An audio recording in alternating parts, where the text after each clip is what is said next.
Frances Allen, Checkers and Rallies CEO. Frances, great to see you.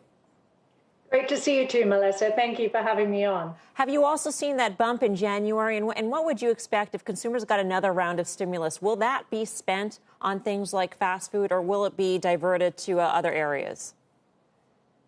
Yeah, so, as you know in the news, the restaurant industry has really suffered through this pandemic. So at Checkers and Rallies, we feel incredibly unfortunate to have had a very good year in 2020. And we projected that we would be up significantly in Q1 of this year. And that has been boosted even more by these stimulus checks. I mean, stimulus checks always help the QSR industry and many of the other segments, actually. But it's very short-lived. It's just for a week, maximum 3. When you say you're going to do better in Q1, that's year on year. So you're comping pre-pandemic quarters, right? That's correct. Yes. Okay. And we've done a lot. So stimulus has helped, but we have what we consider to be a more pandemic-proof model, if there is such a thing. We've got closed kitchens. We have double drive-through lanes, and we've actually converted one of those drive-through lanes into a dedicated e-commerce lane. We've put 15 new procedures in. Our focus is really on keeping our guests and our employees safe. We've put in 15 new procedures to help do that.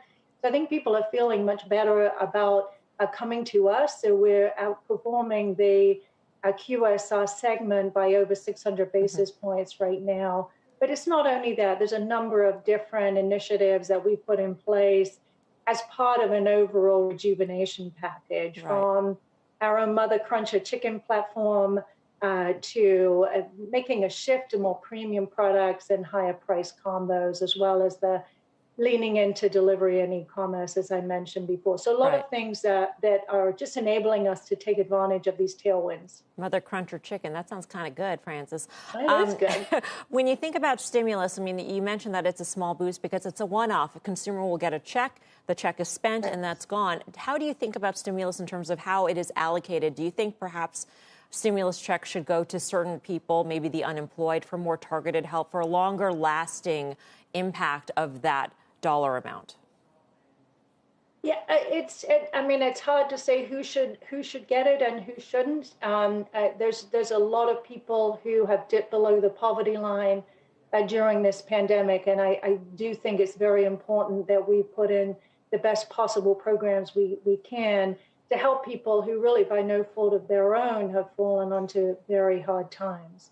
At Checkers and Rallies, we're very fortunate not to have had to lay off anybody during this time. In fact, we were able to give our very valuable team members a bonus and a thank you pay for much of the pandemic. And we're really proud of supporting those jobs and the communities that we serve. Shepard Smith here. Thanks for watching CNBC on YouTube.